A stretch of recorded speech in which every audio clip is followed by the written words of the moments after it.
Alhamdulillah,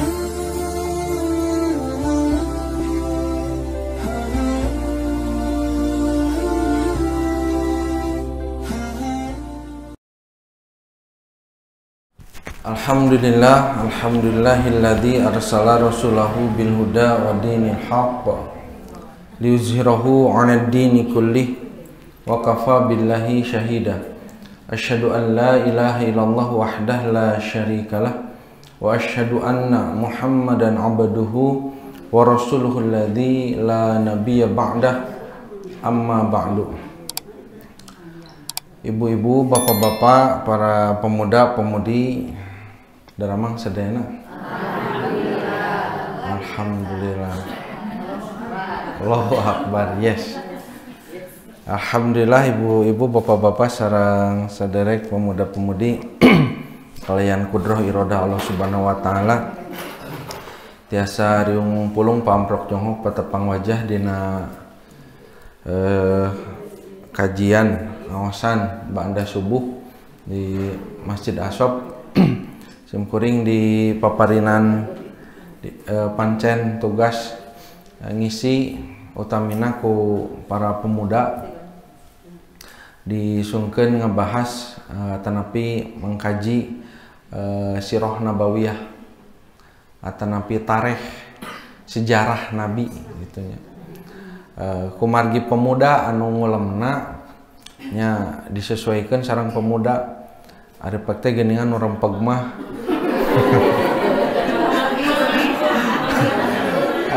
Ari Sugante remaja hungkul. Ari pek teh remako remaja kolot. Remaja kolot. Boro tadi nama bahasana teh ieu mah bahasana pemuda we, keur nyemangatan pemuda gitu. Ari gitu nya teu naon lah nya. Matak simkuring itu teu ngabantun kaca soca itu rada burem bu rekirang awas soca teh naha ada ari pangaosan teh nin emak-emak we hungkul jadi ruksak ieu teh bu dalamun pemuda pemudi gadis gitu bengras gitu tanya saya emak-emak hungkul jadi rada rumek gitu dah. Ya. Soca teh. Gitu soca teh rada rumek gitu dah. Ya teu naon lah nya ayeuna urang sesuaikeun ibu-ibu mudah-mudahan kaudag bahasana pemuda oge urang sesuaikeun.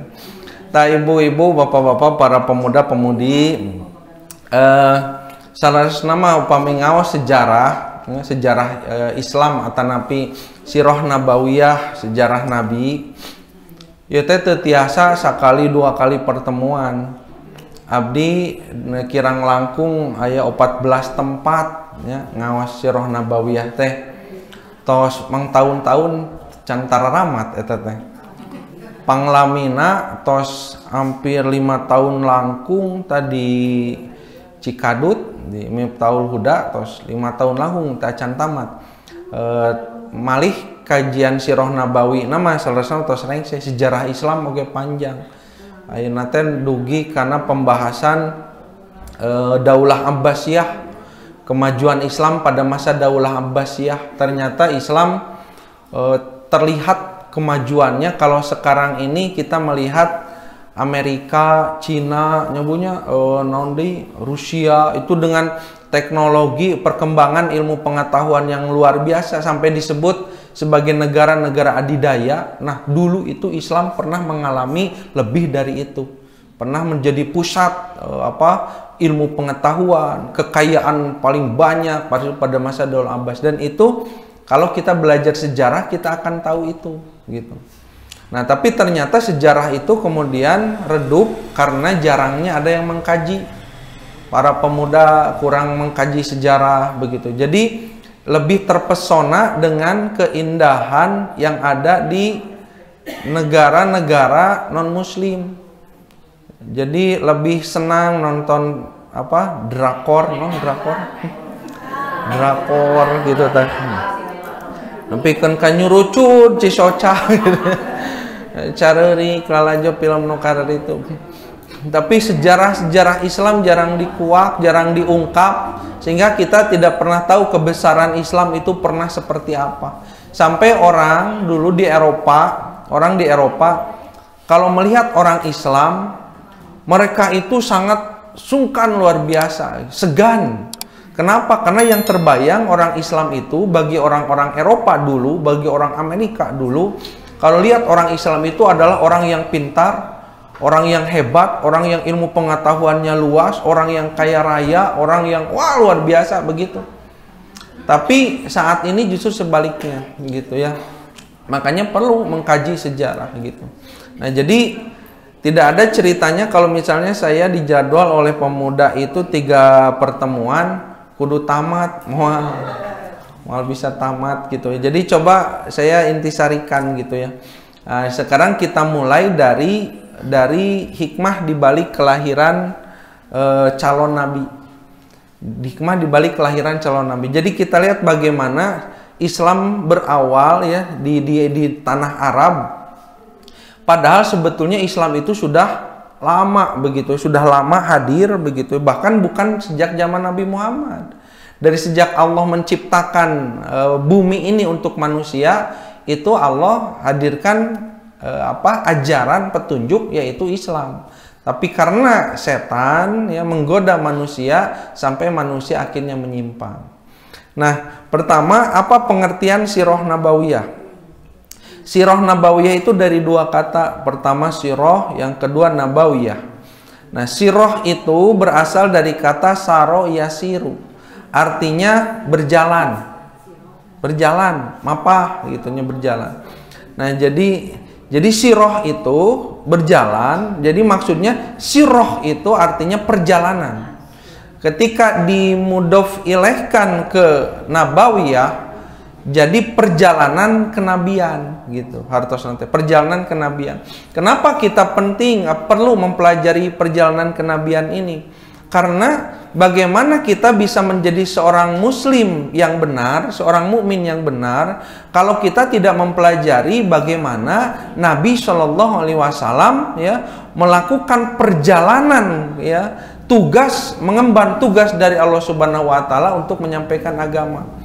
Jadi kalau di bahasa kita tak kenal maka tak sayang, cenah gitu. Jadi bagaimana kita bisa cinta kepada Rasul kalau kita tidak mengenal Rasul? Jadi apalna teh saha jungkok enon? Genan eta genan kan sungkok enon. Sun gukong. Gitu apalna teh eta. Jadi ka Rasul mah teu apal dan jarang dikaji, jarang dipelajari bagaimana kehidupan Rasulullah SAW gitu ya. Nah, jadi sirah nabawiyah itu mempelajari perjalanan kenabian. Ya, dan nanti kita akan mendapatkan bahwa kehidupan zaman dulu, zaman Nabi ternyata tak ubahnya zaman sekarang. Sama, Bu. Jadi manusia zaman dulu dengan zaman sekarang itu sama.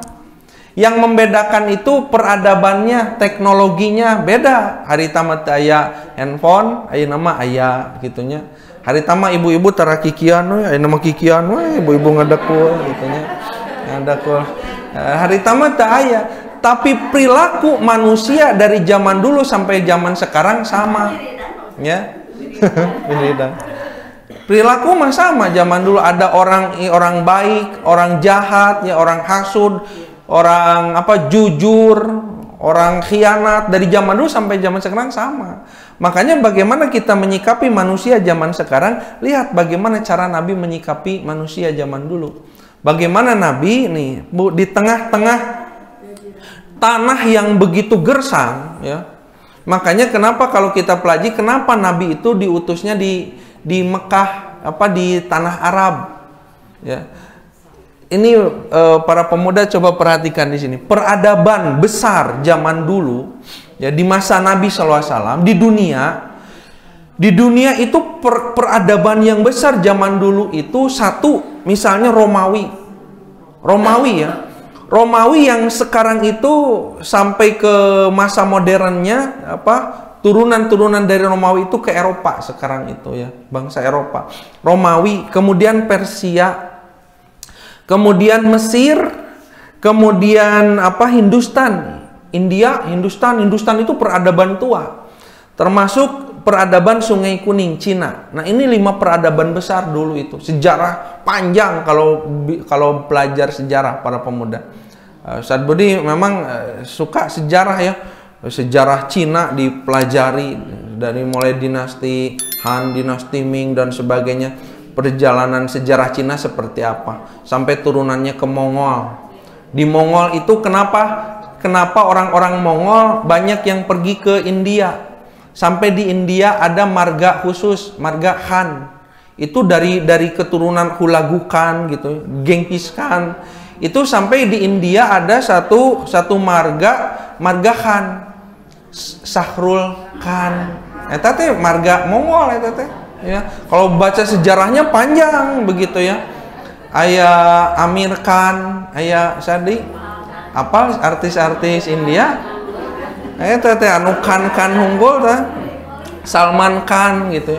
Kalau ari asli India nama punten ya, mereka itu berkulit hitam. Tetapi kenapa tiba-tiba sekarang ada kulit putihnya, garelis, karasep? Itu bukan asli India. Itu turunan dari Inggris karena India pernah dijajah oleh Inggris. Matak aya Kritik Roshan, Kareena Kapoor gitunya apa lah tuh. Ari model Bu Kajol itu asli India, Kajol gitu ya. Apa lah Bu. Nyatana naon apal ge atuh tong ibu-ibu. Gitu ya. Arapal lah gitu nya. Priti Zinta gitu nya, Priti Zinta eta teh keturunan Inggris unggul nya.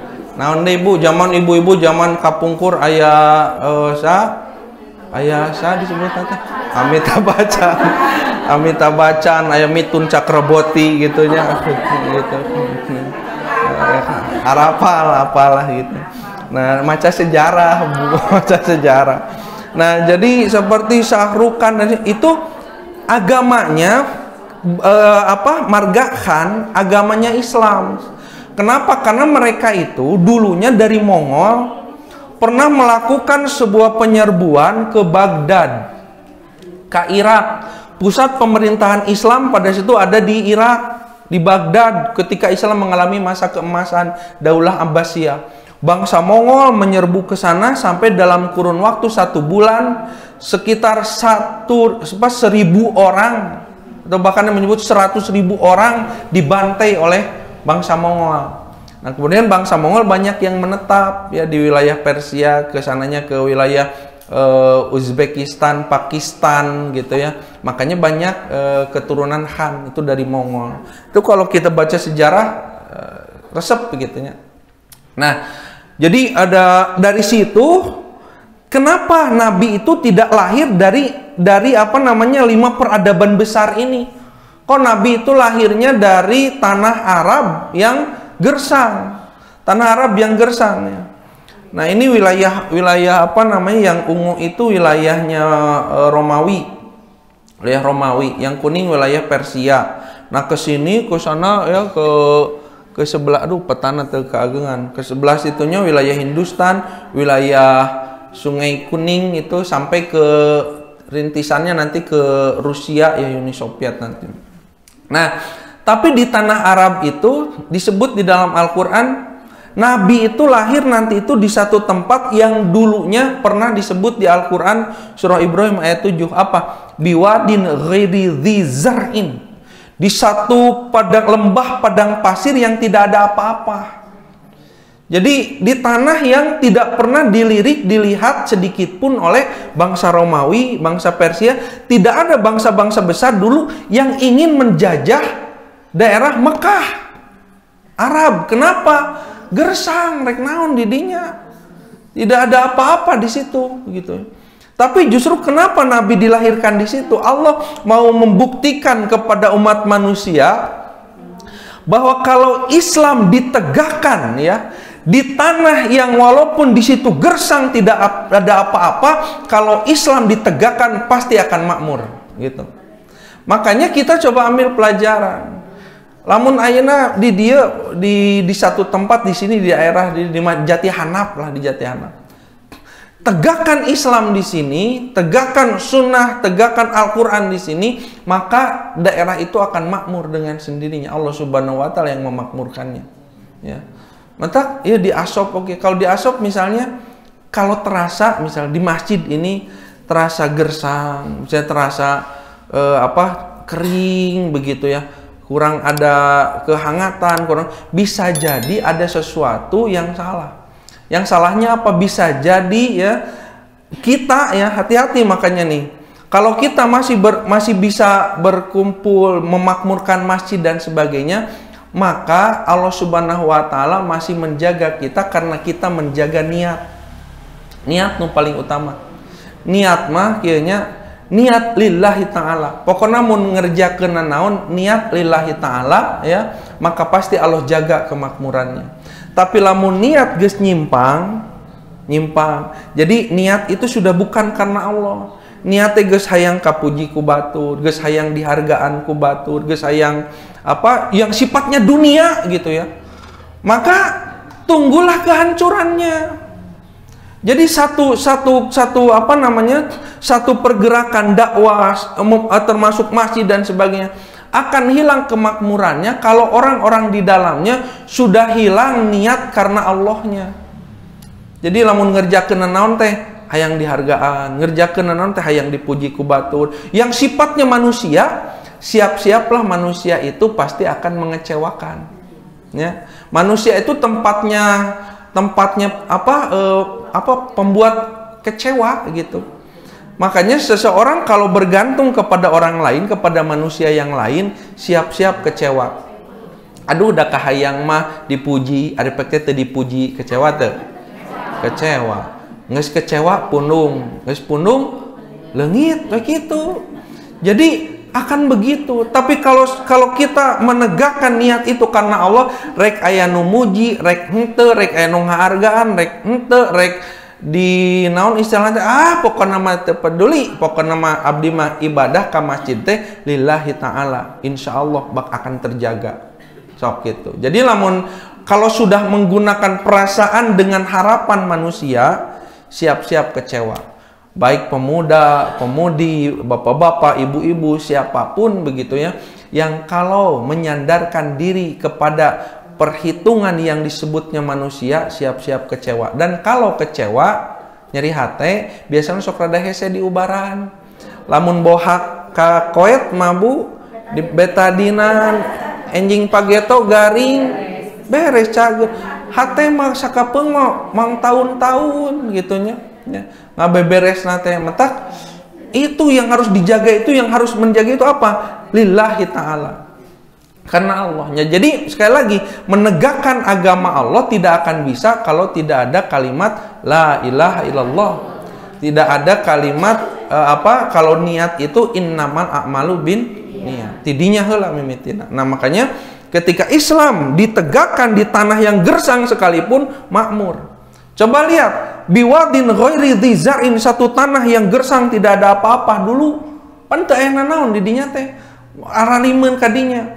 Tapi di situ kemudian Allah merubah namanya, ya. Apakah disebut di dalam Al-Qur'an surah Al-Imran ayat 96. Dulu yang namanya wadin ghairi dzar, lembah yang tidak ada apa-apa, kemudian di situ Nabi Ibrahim meninggalkan Hajar ya, dan juga Ismail putranya. Lalu berubahlah nama tempat itu menjadi Bakkah. Dulu Mekah itu pernah disebut Bakkah. Nah, setelah kemudian berketurunan, nanti ada keturunan yang saya sampaikan. Nah, kemudian jadilah tempat itu disebutnya Makkah. Jadi Mekah. Allah memberikan namanya di dalam surah Al-Fat ayat 24 gitu ya. Bibatni Makkah, begitu di perut Mekah di situ Allah menurunkan nabinya Nabi Muhammad sallallahu alaihi wasallam. Nah, begitu ya. Nah, kemudian dari situlah, ini saya lewat dulu. Dari situlah kemudian berketurunan sampai kepada Nabi Muhammad. Makanya Nabi Muhammad itu nyambung sampai Nabi Ibrahim. Muhammad bin Abdullah bin Abdul Muthalib bin Hashim bin Abdul Manaf bin Qusay bin Kilab bin Murrah bin Ka'ab bin Lu'ay bin Ghalib bin Fihr. Nah, Fihr itu nanti punya gelar Quraisy. Makanya nanti jadi disebut bangsa Quraisy. Bin Malik bin Nazar bin Ilyas bin Mazar bin Nazar bin Ma'ad bin Adnan. Nah, Adnan. Mana Adnan? Tadi itu. Bin Adnan bin Ismail bin Ibrahim. Jadi Nabi Muhammad itu garis keturunan kepada Nabi Ibrahim. Makanya nanti ajaran Nabi Muhammad SAW, ajaran Islam melanjutkan ajaran Nabi Ibrahim di tanah yang tadinya tidak ada apa-apa, begitu ya. Nah, dari situ ada keturunannya Quraisy, ya apa Fihr disebut diberi gelar Quraisy, berketurunan jadi samekah teh sebenarnya nama salembur teh sadudulur eta teh. Satu bangsa itu, satu suku Quraisy itu semuanya satu keluarga dari keturunan Nabi Ismail, begitu. Nah, beberapa saya lewat ya. Jadi ada kabilah nanti tuh Bani Abduddar, Bani Abdul Manaf, Bani Makhzum, Bani Zurrah, Bani Taim, Bani Adi. Jadi nanti keturunan-keturunan tuh dari sini semuanya. Nabi Muhammad dari Abdul Manaf, kemudian Umar bin Khattab dari Bani Adi dan seterusnya nanti banyak. Saya lewat sajalah mengenai silsilah dilewat ya. Nah, dilewat.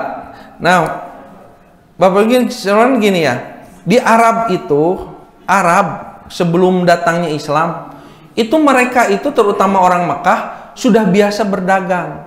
Dagang ke mana, terutama ke daerah Yaman dan Syam. Bahkan ada yang mengatakan jejaknya sampai ke wilayah Sumatera, begitu. Agama yang ada pada saat itu, satu milah Ibrahim.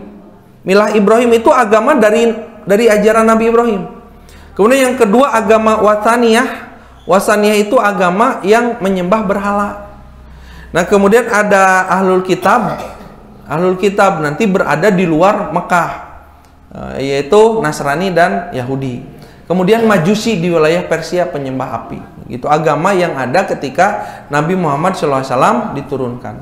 Secara sosial, orang-orang Arab dulu ya, secara sosial satu merendahkan derajat wanita.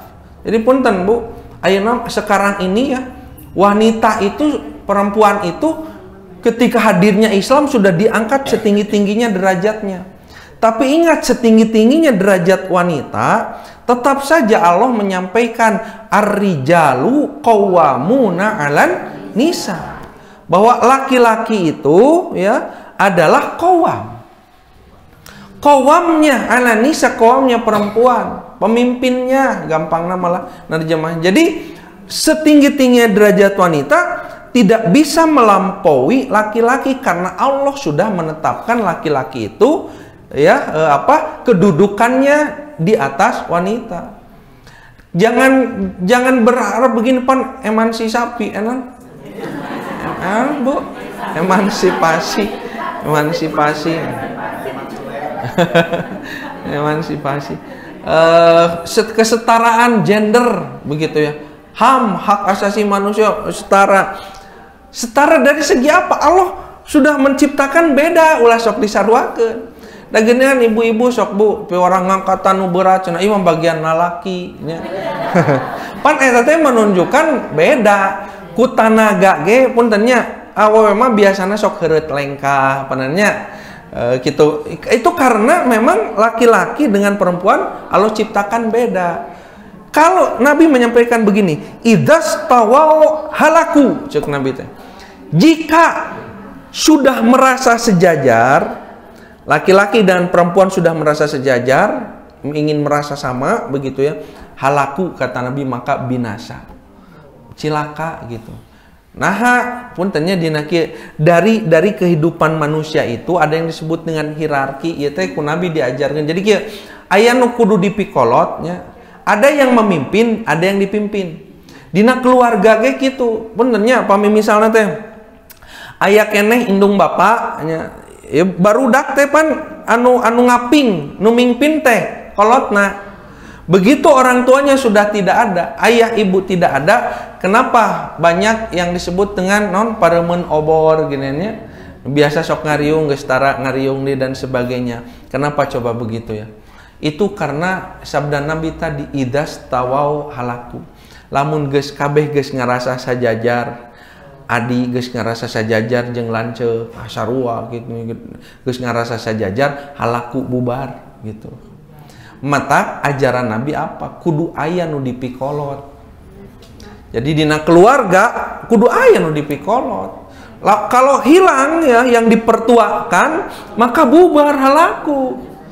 Makanya orang tua itu memang harus mengkondisikan anak tuh. Ya si cikal nu panggedena teh kudu bisa mimpin barudak.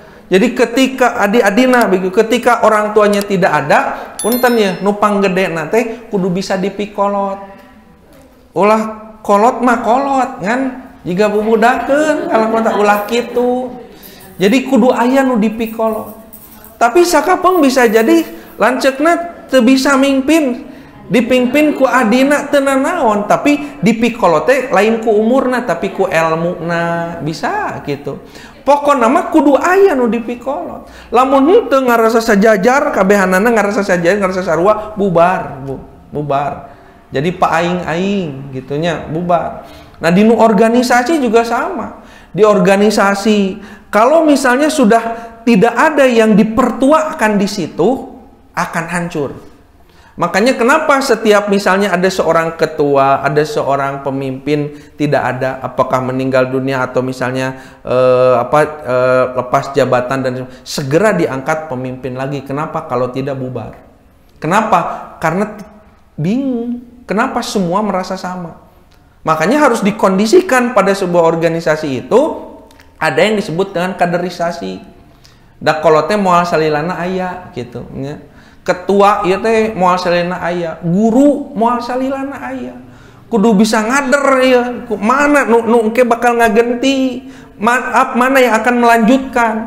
Karena kalau tidak ada semua merasa sejajar, bubar. Ini mah sabda Nabi. Idza stawau halaku. Cek Nabi teh lamun eueuh nu dipikolot bakal bubar, bakal bubar. Makanya harus ada yang dipertuakan. Jadi walaupun palalinter dan anger we kudu mengangkat seseorang untuk menjadi imam, ya gitu. Hiji metak nah bet kudu aya imam teh aqrohum nu paling bagus bacaannya, nu paling paham terhadap agama. Engke ujung-ujungna ka ditu lamun sararua cok nu pangkolotna gitu, ya. Jadi intinya apa? Harus ada yang dipertuakan, tidak boleh merasa sejajar semua. Kalau mau kabeh ngarasa sejajar, wah raribut teh kitu apa mimitina. Makanya kenapa Nabi SAW ketika meninggal dunia, wafat Nabi, kenapa harus ada khalifah berikutnya? Karena kalau tidak ada, maka akan mengalami kehancuran begitu. Ya, jadi sekali deh ya, kita harus mengkondisikan ada yang dipertuakan di satu tempat. Ya, di masjid. Mun di masjid geus eueuh nu dipikolot mah ngalancar ka mana. Ya. Dulu ketika ada siapa gitu ya, ada yang dipertuakan, wah ngarariung teh didinya. Ya, tidak ada ini aya ieu, masih kena aya. Sudah saja ada yang tidak ada yang dipertuakan. Tidak yang dipertuakan begini. Ada orang sebetulnya mumpuni, mampu, tapi dipertuakan ya, tapi tidak mau. Ya. Orangnya ada tapi tidak mau mundur gitu. Yang lain tidak mau mempertuakan yang lain, wah barubar gitu ya. Jadi kudu aya nu dipikolot teh. Begitu ya. Ini juga amanah dari almarhum ya, Ustadz Eka juga menyampaikan omat cenah kade lamun urang eueuh nu dipikolot bakal bubar. Dan memang gitu cek Nabi gitu. Mentak kudu aya nu dipikolot teh gitu. Jeung makanya kenapa konsepnya itu ihtarim man fauqoka, irham man dunaka santri. Diajar pan harita aya keneh pelajaran eta, pelajaran akhlak eta, pelajaran ilmu akhlak. Ada kaidah ihtarim man fauqoka, hormatilah orang yang lebih tua darimu. Nah, orang yang lebih tua irham man dunaka, sayangilah orang yang sebawahmu. Jadi lanceuk kudunya ka adi kudu hormat kanu jadi lanceuk akur. Ya, gitu. Baik itu di keluarga ataupun di organisasi, di lembaga sama siga gitu. Lamun urang ngarasa di aya saluhureun urang, hormat kanu saluhureun. Lamun urang ngarasa pangkolotna atau ada yang lebih muda dari kita, pikanyaah nu dipikahanna. Nu dihanap teh pikanyaah. bakal akur. Nah, ukhuwah Islamiyah teh gitu.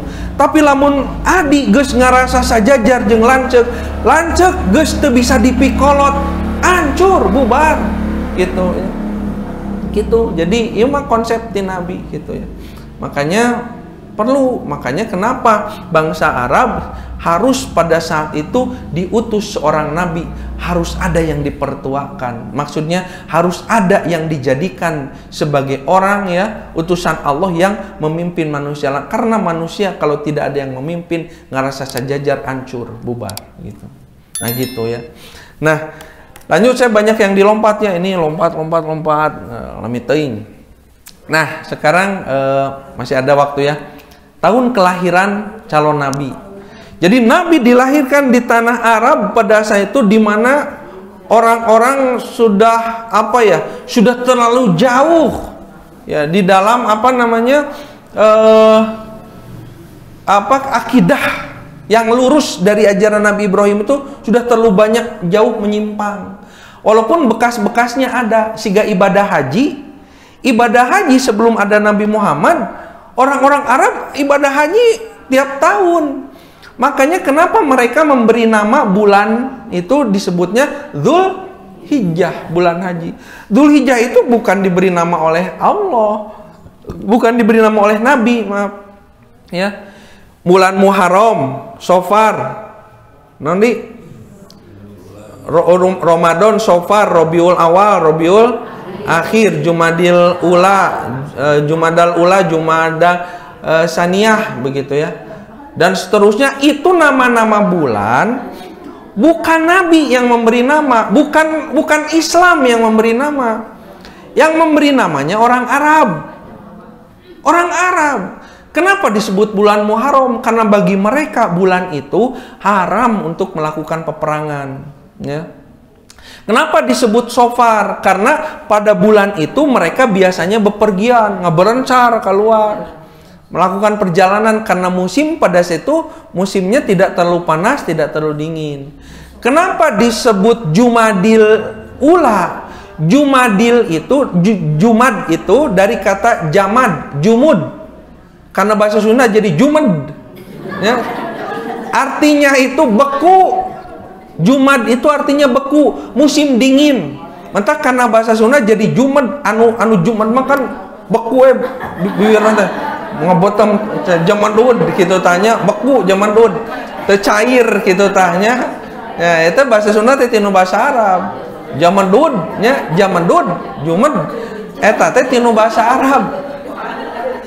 Gua kumacik nu zaman dud teh bau gitu tanya. Tapi ari nu sok gumujeng mah nu seri man cair nya cair. Nah, ari zaman dud teh beku artina teh. 2 bulan ngalaman orang Arab, 2 bulan ngalaman musim dingin, Jumadil Ula, Jumadil Akhirah. Itunya 2 bulan mengalami masa dingin. Nah, kemudian kenapa disebut Ramadan? Ini yang memberi nama Ramadan siapa? Bukan Islam, bukan Nabi. Yang memberi nama Ramadan itu orang Arab. Kenapa mereka memberi nama bulan itu bulan Ramadan? Panas. Ramadan itu dari Romdo itu artinya membakar, panas. Jadi Ramadan teh panas, musim panas. Ya, dulu ya, tapi nanti akan mengalami perubahan. Kayak mau diceritakan panjang teuingnya. Jadi kenapa sampai bulan itu pada akhirnya tidak sesuai dengan namanya? Ongko Ramadan tapi usum hujan misalnya, atau usum tiris gitu ya di Arab gitu. Karena nanti begini, orang Arab itu melakukan rekayasa kalender. Setiap 4 tahun sekali mereka menambah bulan, tadinya 12 jadi 13. Ya, untuk merekayasa cuaca ya dengan sesuai dengan namanya. Tapi kemudian Allah melarangnya, tidak boleh. Pokoknya mah cek Allah teh tahun 12 geus 12. Makanya ada terjadi perubahan. Dzulqa'dah, Dzulhijjah itu semuanya yang memberi nama adalah orang Arab gitu. Nah, termasuk Dzulhijjah. Orang Arab biasa ibadah haji walaupun Nabi Muhammad belum ada. Nabi Muhammad belum ada, orang ibadah haji sudah setiap tahun. Setiap tahun orang ibadah haji. Maka inilah ya yang menyebabkan, nih saya berikan judul pasukan bergajah. Nabi Muhammad itu lahir 50 hari ya, 50 hari di dalam hadis Al-Mardaweh gitu ya, disebutkan bahwa Nabi Muhammad itu lahir 50 hari setelah peristiwa pasukan bergajah. Ya, 50 hari setelah peristiwa bergajah. Makanya kelahiran Nabi Muhammad suka disebut tahun gajah.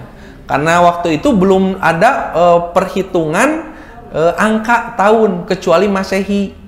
Masehi itu hanya diterapkan di orang-orang Romawi.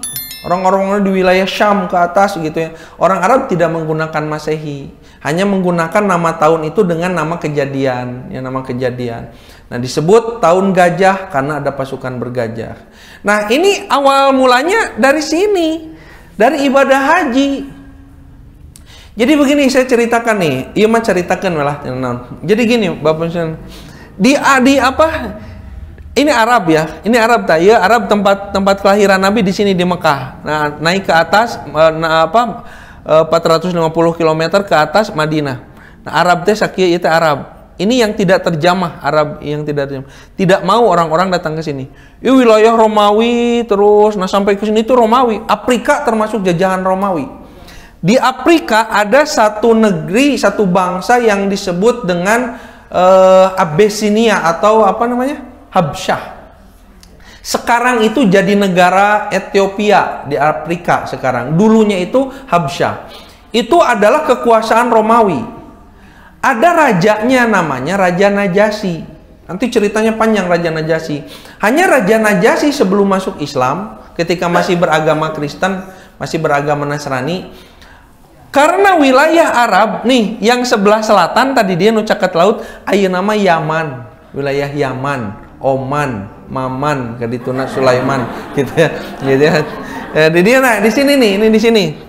Nah, ini wilayah Yaman itu subur. Wilayah Yaman itu dulu sepeninggal Ratu Bilqis. Katanya nyambung karena kisahna Nabi Sulaiman. Nabi Sulaiman mayana di dia tah. Nabi Sulaiman adanya di sini, di Syam. Ratu Bilqis adanya di Yaman.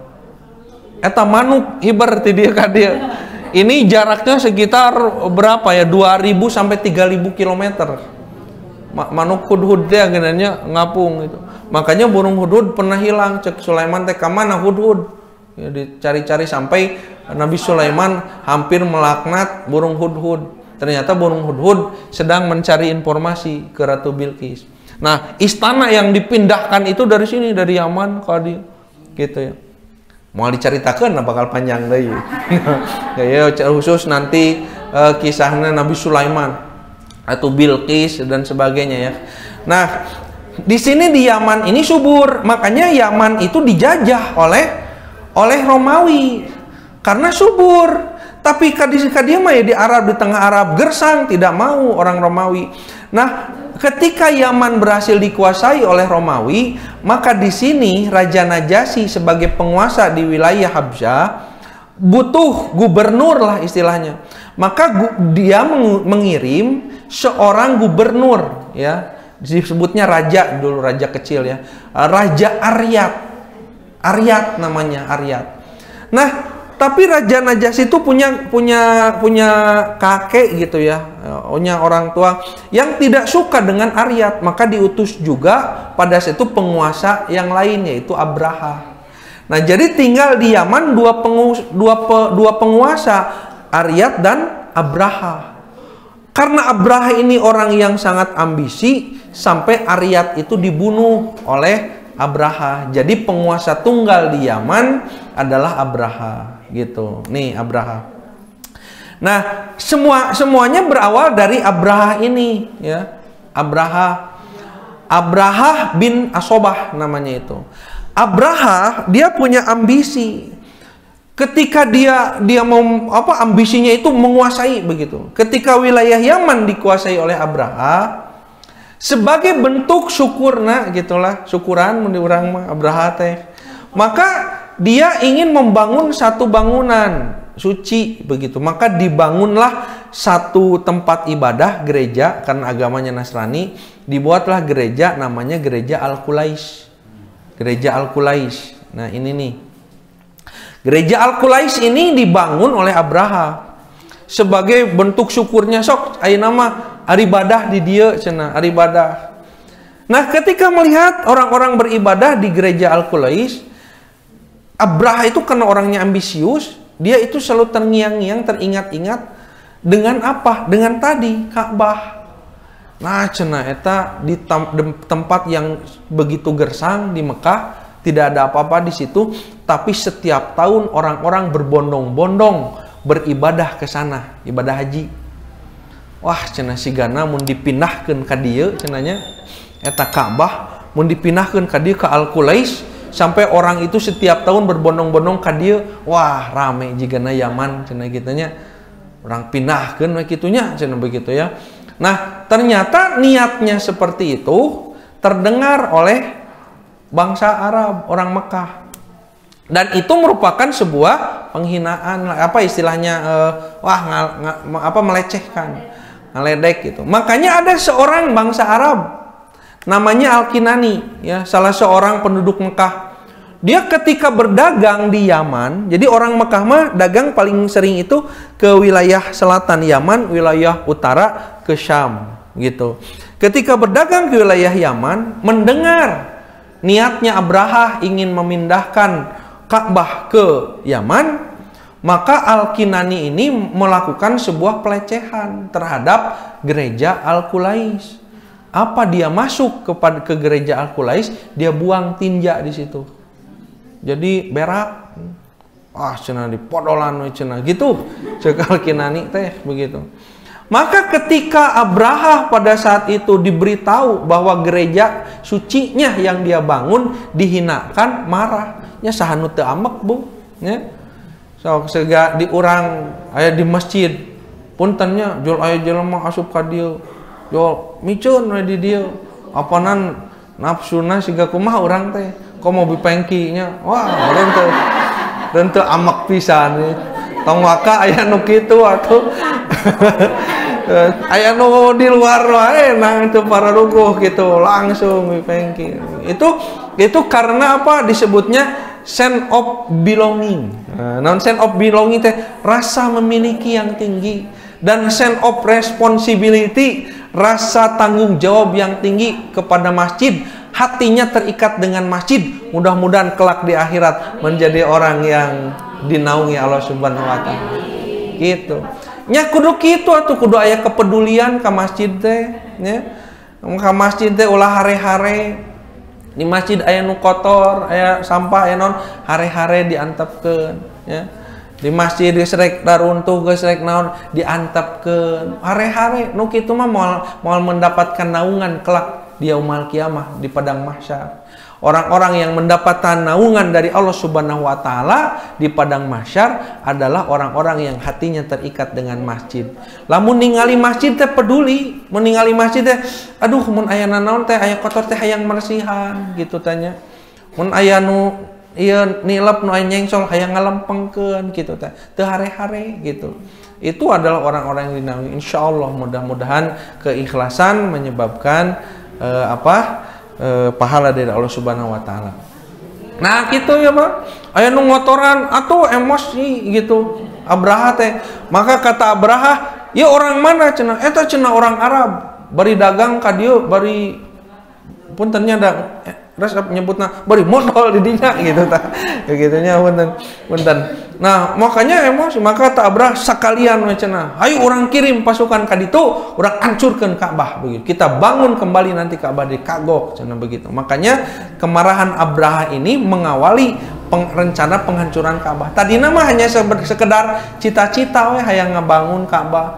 Tapi melihat kejadian ini tabu puntennya sakapeung nya kitu diprovokasi mun aya naon teh. Mentak ulah sok naonnya, ulah sok mancing-mancing harina naon teh.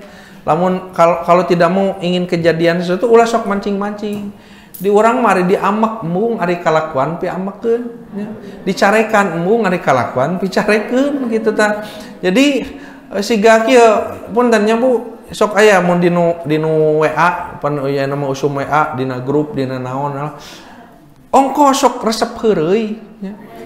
Tapi analika ku batur di heureuyan kasinggung har gitunya mentak tong sok heureuy ari emung di heureuyan nya da kan utara heureuy mah moal anu ngaheureuyan bunya nya ngaheureuyan teh kulantaran manehna teh sok heureuy sok banyol kabatur sok supat cepet ludak ledek sakali anjeunna diledek nyeri hate amek mentakna tong sok ludak ledek anu sok jempling mah tara sok anu sok jempling bu di dieu nu bager tara banyol tara ludak ledek tara osok diledek tara da ngaledek teh kanu sok ngaledek nah sakali uang samanehna gitu nah mentak kitu piributeun teh nya dinu hal-hal anu leutik dari hal-hal yang kecil makanya jangan suka mancing-mancing gitu nya omongeun teh gitu dipancing wae. Nah sampai jam sabaraha aja Kak? 6:30 sekedik deh lainnya sekedik deh sekedik deh. Nah rada diringkas akhirnya Abraha membawa pasukan yang fenomenal pada saat itu. Langka terjadi di Arab. Nah langka terjadi di Arab tidak pernah ada yang namanya pasukan bergajah. Gajah itu hanya ada di Yaman. Makanya nanti kalau lihat peta wilayah Yaman kesananya ke India, nyebrang ke laut ke sana ke India, itu banyak gajah ya. Nah, dan di Afrika nyebrang ke Afrika, di tengah Arab tidak ada gajah. Makanya pasukan gajah itu menjadi pasukan yang sangat langka dan hebat. Kalau sekarang masih Rusia misalnya membawa tank wajah, membawa alat-alat perang yang besar, yang canggih sehingga gitulah. Gitunya. Dulu itu begitu. Nah, ketika berangkat di tengah perjalanan memang ada dihadang oleh orang-orang Arab.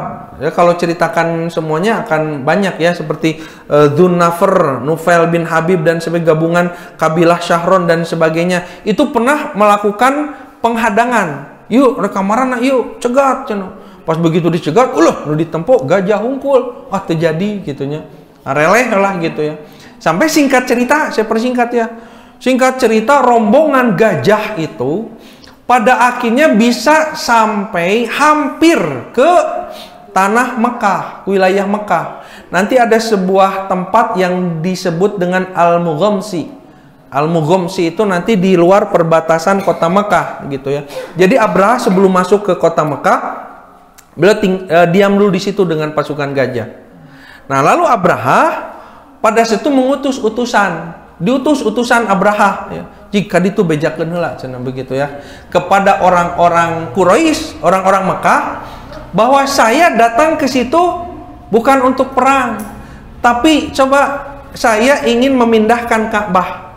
Ieu nu Ka'bah nu aya di dieu diruntuhkeun heula, engke dijieun deui nu leuwih alus di ditu di Yaman. Engke mun rek ibadah haji kadar itu. Jadi moal perang lamun daek kitu. Ternyata orang-orang Arab pada situ mengatakan bahwa tuh bisa cenah eta mah lain urusan saya begitu ya. Eta mah Ka'bah itu dari dulu sudah berdiri di situ, sudah ada pemiliknya.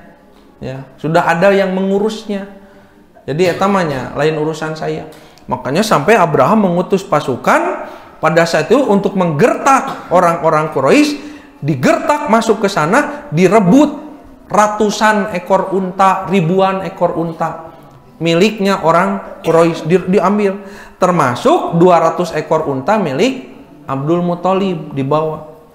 Singkat cerita, Abdul Muthalib sebagai pemimpin pada saat itu, pemimpin Quraisy penjaga Ka'bah, datang kepada Abraha di satu tanah yang bernama Al-Mughamsi di luar Mekah. Cek siapa Abdul Muthalib? Siapa Abdul Muthalib? Kakeknya Nabi, ya kakeknya Nabi, kan Nabi keturunan pemimpin. Datang kepada Abraha, wahai Abraha begitu ya, sesungguhnya saya datang ke sini mau mengambil unta milik saya 200 ekor.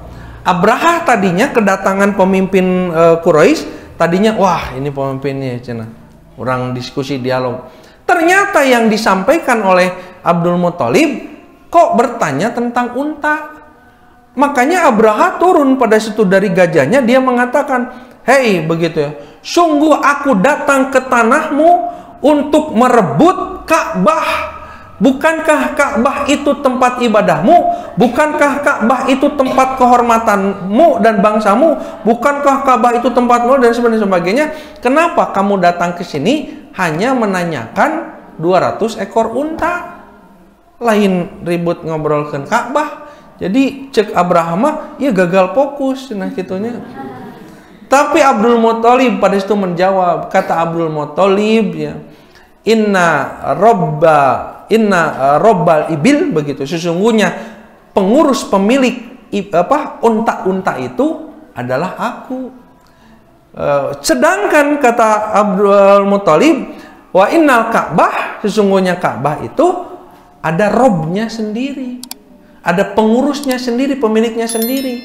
Jadi sok werek urusan jeung nu boga nama jika ditu ngan yang hanya pemiliknya bukan aku. Aku hanya memiliki 200 ekor unta. Maka pada saat itu Abraha ya, kembalikan 200 ekor unta, kata Abraha, besok aku serbu tempatmu, aku hancurkan Ka'bah. Cek Abdul Muthalib nyapek weh cenah ari bisa mah. Maka keesokan harinya ya, apa yang terjadi? Keesokan harinya gajah Abraha namanya Mahmud. Memang dinu sirahna ada, dinu hadisnya Mahmudah. Gajah muda namanya Mahmud. Mahmud itu adalah pemimpin gajah. Makanya di Al-Qur'an surah Al-Fil nanti yang disebut dengan Ashabil Fil, itu yang disebut dengan Al-Fil di situ adalah Mahmud, pemimpinnya gitu ya. Gajahnya pada saat itu, gajah Abraha pada saat itu ternyata tidak mau bergerak. Cicing, uget-ugetan begitu ya. Jadi geus diharewosan di naon apal panan dongeng gajah. Gajah mah rek ku pawang siga kumaha ge hese. Dulu pernah ada cenah kitunya lomba naon?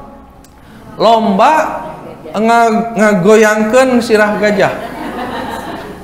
Eta mah aya orang Amerika, aya orang Jepang, wah orang Rusia, orang mamana lomba eta mah.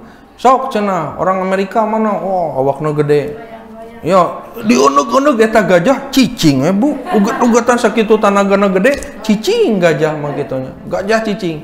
Gagal orang Amerika. Turun orang Rusia cenah.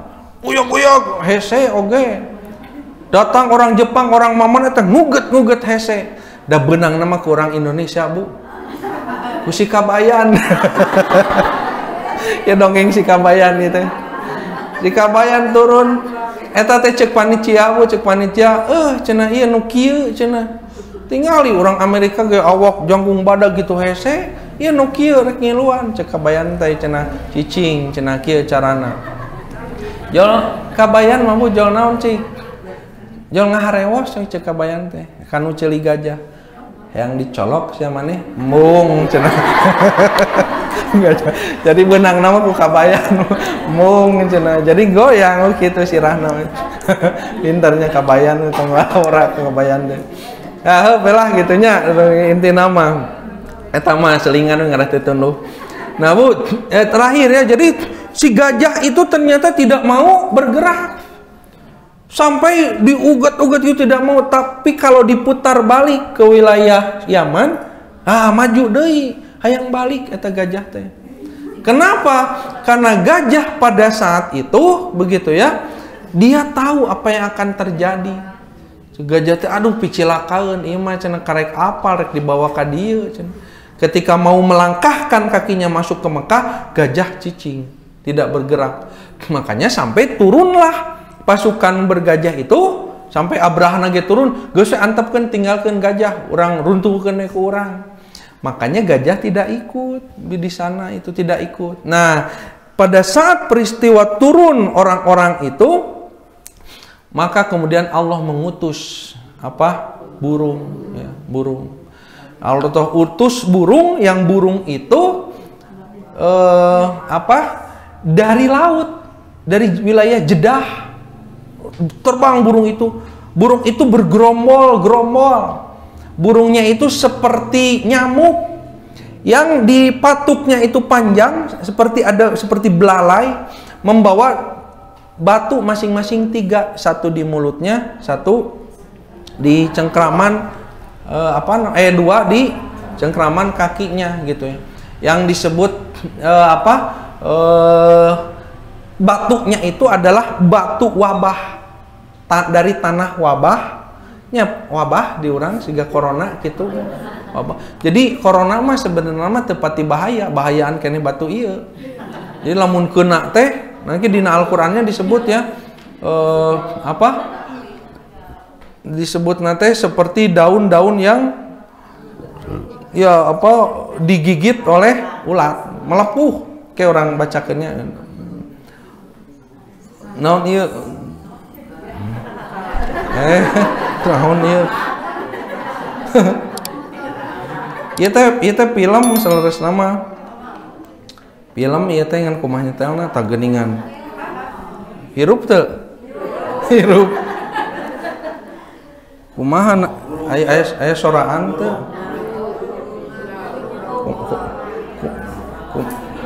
Kumaha sorananya?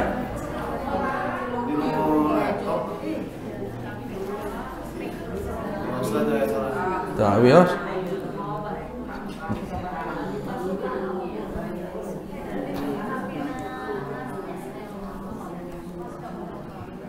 Di setel Bu, di setel. Setelnya. Nah, itu bisa.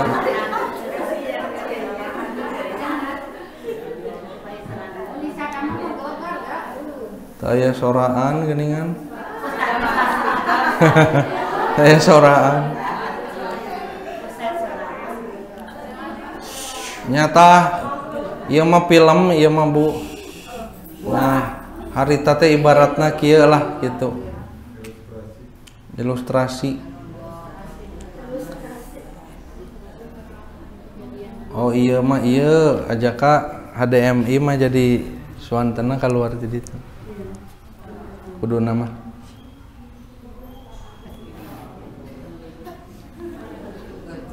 Tayu gajah nabu.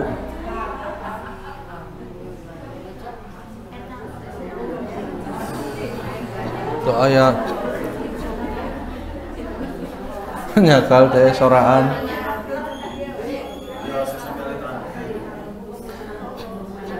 Nah, dipercepat Bu. Tuh jujur eureun si gajah teh cenah dongeng nama.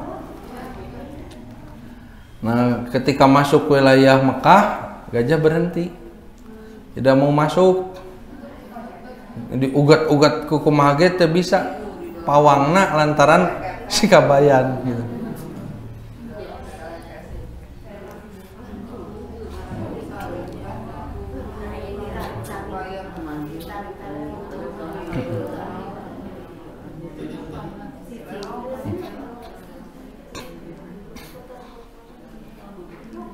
Nah, gajahnya tidak mau bergerak.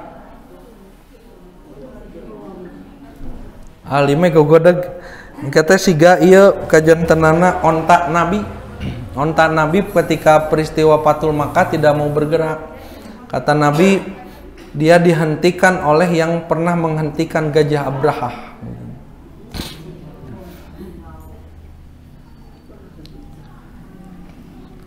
Gajah nama jadi salamet gajah nama. Nah, diserbulah oleh burung.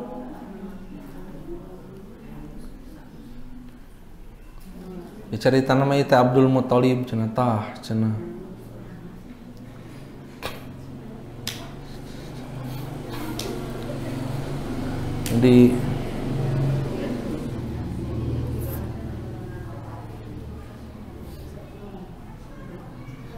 Nah, nanti saya jelaskan burung-burung ini tidak ada yang meleset. Makanya disebutkan alam taro kaifa fa'ala rabbuka bi ashabil fil alam yaj'al kaidahum fi tadlil wa arsala alaihim tayron ababil wa arsala dan Allah dan dia arsala. Jadi para ulama menyebutkan arsala bedanya dengan bahasa. Kalau arsala itu adalah sesuatu yang diutus dan pasti tepat di dalam mengerjakannya. Sehingga Rasul teh diutus tepat di dalam mengemban tugasnya. Maka batu-batu ini tidak ada yang meleset. Setiap batu yang dibawa oleh burung, ya, setiap batu yang dibawa oleh burung, maka setiap batunya itu mengenai orang-orang yang sesuai dengan yang ditargetkan. Jadi kieu ieu nya, ya manuk ieu ku Allah teh tuh keur maledog si itu, manuk ieu keur maledog itu. Jadi teu parebut, urang maledog ieu. Tidak, makanya semuanya tidak ada yang selamat. Semuanya mati begitu ya. Termasuk nanti Abraha, walaupun sempat melarikan diri, tetapi semuanya terkena lemparan batu masing-masing dengan 3 buah batu. Ya. Kenapa? Karena burung-burung ini melakukan tugasnya tepat sasaran sesuai dengan targetnya. Nu ieu kasih ieu, nu ieu kasih ieu, nu ieu kasih ieu, teu ka mana wae tangalungkeun teh. Makanya nanti gajah itu tidak ada yang kena. Karena setiap burung melempar sesuai dengan perintahnya. Itu makna dari arsala begitu. Para ulama di tafsir menyebutkan yang disebut dengan arsala itu begitu. Ya. Makanya untuk menutup ya saya bacakan surah Al-Fil karena surah Al-Fil itu turun 45 tahun setelah kejadian ini. Kejadian pasukan ini 45 tahun baru turun surah Al-Fil untuk mengingatkan orang-orang Quraisy tentang peristiwa bergajah. Alam taro kaifa fa'ala rabbuka biashabil fil. Tidakkah engkau melihat bagaimana? Jadi engkau melihat karena ini pernah menyaksikan kejadian ini. Bagaimana Allah bertindak kepada ashabil fil, para penunggang gajah. Jadi ente kan gajah nama para penunggang gajah. Alam yaj'al kaidahum. Nah, kaid itu ya. Kaid itu adalah rasa hasud yang ada dalam diri yang tersembunyi. Jadi Abraha itu kan punya rasa hasud ya. Hasud teh kieu teu kaop batur boga nu alus ya, hayang dipimilih ku manehanana gitu. Jadi sok sirik pidik. Batur aya gitu, yo hayang orang gitu tanya, aya eta hasud teh kitu ya. Mentak ari rizki mah panan masing-masing untuk ulah sok hiri ku batur, ulah sok sirik ku batur. Tekop itu bajuna alus hayang gitu nya. Tekop tiungna alus hayang gitu. Nah, kaid itu sesuatu yang ada dalam diri kehasudan. Hasud yang diperbolehkan mah cuma 2. Hasud kepada orang yang banyak harta tapi banyak bersedekah. Jadi hasud nanti lain kanu hartana kanu sadakahna. Hasud kepada orang yang berilmu, yang dengan ilmunya itu dia mengamalkannya. Itu boleh hasud, sisanya tidak boleh. Karena ada rezeki masing-masing. Kemudian terakhir apa? Wa arsala alaihim toiron ababil. Dan kami telah mengutus, begitu ya. Nah, utusan tadi yaitu toiron, burung yang bergerombol-gerombol. Jadi banyak begitu. Nah, sudahlah Bu, yang terakhir kata Allah itu langsungnya faja'alahum ka'asfim ma'kul, maka dia menjadikan mereka seperti daun-daun yang dimakan ulat. Jadi melepuh si kulitna, si dagingna teh cara roplok, wabah. Makanya pernah juga disebut wabah Abraha. Wabah Abraha itu adalah wabah paling ngeri ya yang pernah ada di Arab, itu namanya wabah Abraha. Wabah corona mah Bu masih kena aya jeda waktu gering 2 minggu gininya ingsrek. Wabah Abraha mah begitu kena di masker oge teu bisa Bu, anger kaantelan ku batu begitu ya, maka terjadilah wabah sampai melepuh si kulit-kulit dan daging-daging, mati semuanya pada saat itu. Nah, sekali lagi pada tahun itu disebutlah tahun gajah.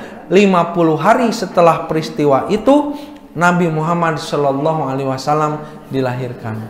Nah, bagaimana selanjutnya? Karena waktunya sudah habis, ya insya Allah kita sambung pada pertemuan yang akan datang insya Allah.